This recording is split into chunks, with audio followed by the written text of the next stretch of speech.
হাফেজি শেষ করে হাই স্কুলে ভর্তি হন রুহেল।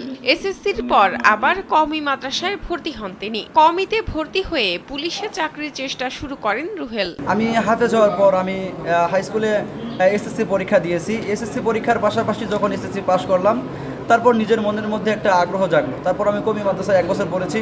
কওমিতে বিভাগ পরীক্ষা দেওয়ার পর আমি পুলিশ কনস্টেবল যখন সার্কুলার দিল তখন আমি আবেদন করলাম। প্রথম ও দ্বিতীয় চেষ্টায় ব্যর্থ হলেও হাল ছাড়েননি তিনি।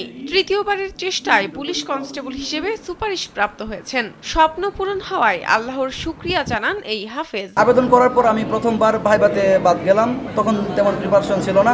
তারপর দ্বিতীয়তে আমি কঠিনভাবে প্রিপারেশন দিলাম, তবুও অনাকাঙ্ক্ষিতভাবে ভাইভাতে বাদ গেলাম। তারপর তৃতীয়বার এবার আমার তৃতীয় মাঠ ছিল।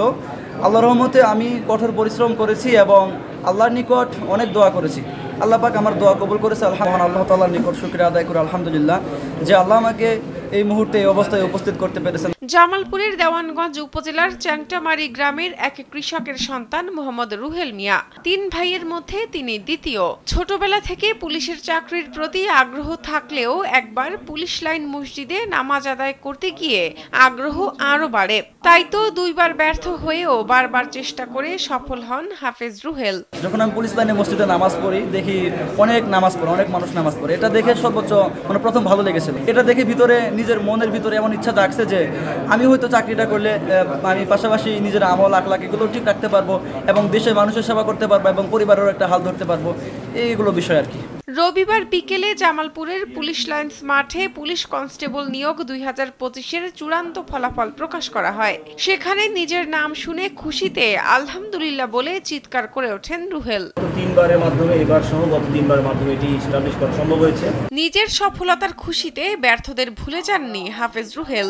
যারা ব্যর্থ হয়েছেন তাদেরকে কঠোর পরিশ্রম করে আল্লাহর প্রতি বিশ্বাস রেখে আবারও চেষ্টা করার পরামর্শ দেন তিনি। আমি প্রকৃতপক্ষে একটা কথাই বলতে চাই যে কঠোর পরিশ্রম করে সে কখনো ব্যর্থ হয় না।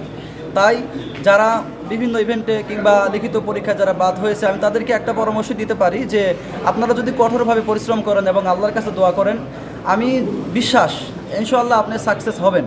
শুরু থেকে শেষ পর্যন্ত প্রতিটি ধাপে স্বচ্ছতা নিশ্চিত করে পরীক্ষা গ্রহণ করা হয়েছে বলে জানান জামালপুরের পুলিশ সুপার সৈয়দ রফিকুল ইসলাম। এরই মাধ্যমে আমরা যে জন আকাঙ্ক্ষার পুলিশ চাই, 5ই আগস্টে 5ই আগস্টে জুলাই বিপ্লবের পরে সাধারণ মানুষ যে জন আকাঙ্ক্ষা পুলিশ চায়, সেটি আসলে গড়ে তুলতে হলে সবার আগে স্বচ্ছ নিয়োগ ব্যবস্থা দরকার, যেটি আমাদের ইন্সপেক্টর জেনারেল স্যার অনুধাবন করতে পেরেছেন এবং সে লক্ষ্যে সারা বাংলাদেশে এভাবে নিয়োগ হচ্ছে।